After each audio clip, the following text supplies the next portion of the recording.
दिल्ली में जंतर मंतर पर काफ़ी दिनों से एजुकेशन मिनिस्टर धर्मेंद्र प्रधान के इस्तीफे की मांग को लेकर के विरोध प्रदर्शन जारी है और पिछले 2-3 दिनों से ये विरोध प्रदर्शन उग्र हो गया है।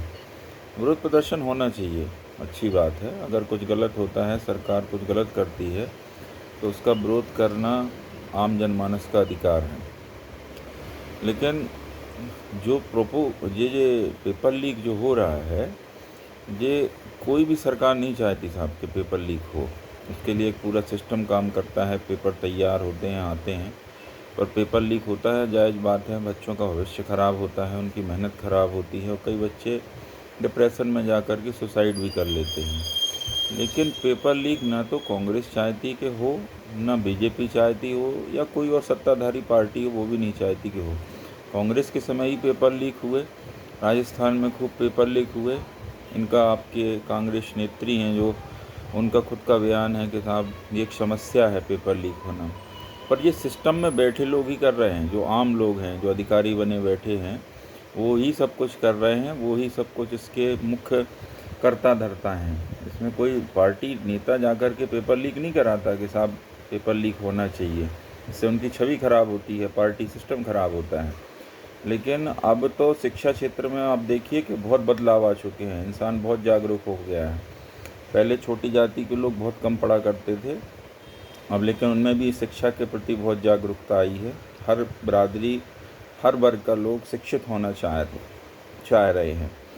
कांग्रेस के शासनकाल में आप देखिए इतनी विडम्बना थी, इतने नकल सेंटर चलते थे। मुझे पूरे देश की तो जानकारी नहीं है, लेकिन मध्य प्रदेश में इतने नकल सेंटर चलते थे साहब कि जो बच्चे पूरी साल पढ़ते थे उनका वो परसेंटेज नहीं बन पाता था जो नकल सेंटर के बच्चे बना लेते थे। हमारे गृह जिले छतरपुर में भी नकल सेंटर चलते थे, टीकमगढ़ हमारे लगे हुए ज़िला है, वहाँ पे भी नकल सेंटर चलते थे। तो जो बच्चे 10th 12th पास आउट भी नहीं हो पाते थे, फिर उनके गार्जियन उन नकल सेंटरों में उनका एडमिशन कराते थे। स्कूल नहीं जाते थे, केवल परीक्षा देने जाते थे। और सिस्टम साहब इतना तगड़ा था कि नकल सेंटर तक ना तो पुलिस जा पाती थी और ना पेपर कैंसिल होते थे, ना कुछ होता था। बीजेपी के शासनकाल आने के बाद में वो सारे नकल सेंटर बंद हुए। मैं कोई बीजेपी का कार्यकर्ता नहीं हूँ, न बीजेपी की पैरवी कर रहा हूँ, लेकिन जो आंखों से देखा है वही बता रहा हूँ। अब आईटी सेक्टर देखिए आप, इतना ग्रोथ किया है आईटी सेक्टर ने, कितने लड़के बी कर रहे हैं। एक टाइमिंग पीरियड ऐसा था कि बी करे हुए बच्चे घर बैठे रहते थे केवल गवर्नमेंट जॉब की तलाश के लिए।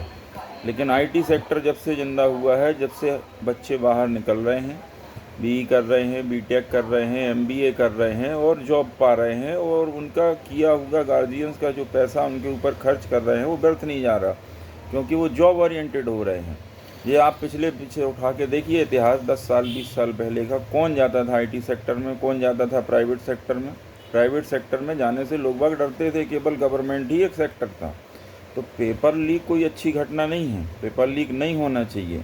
लेकिन जिस तरीके से प्रदर्शन इतना उग्र हो रहा है वो भी नहीं होना चाहिए, इससे देश की छवि धूमिल होती है। रही बात धर्मेंद्र प्रधान हैं, वो एजुकेशन मिनिस्टर हैं, इसमें कोई डाउट नहीं।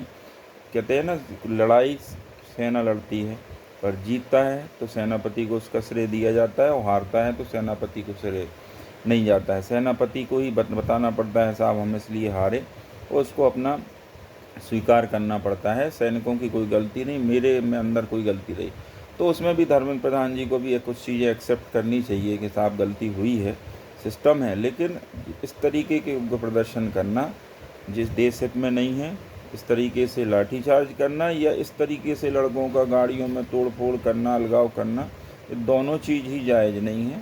अगर हम वास्तव में एक अच्छे देशभक्त हैं तो हर चीज़ का एक विचार होना चाहिए, हर तरीके से निकलना चाहिए।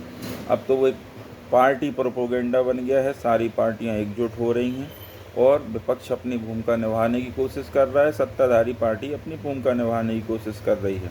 भविष्य देखिए स्टूडेंट का। लेकिन आप ये भी ध्यान रखिए कि कांग्रेस के शासनकाल में न इतनी नौकरियां कभी निकली हैं, भ्रष्टाचार उस समय भी चरम सीमा पे था।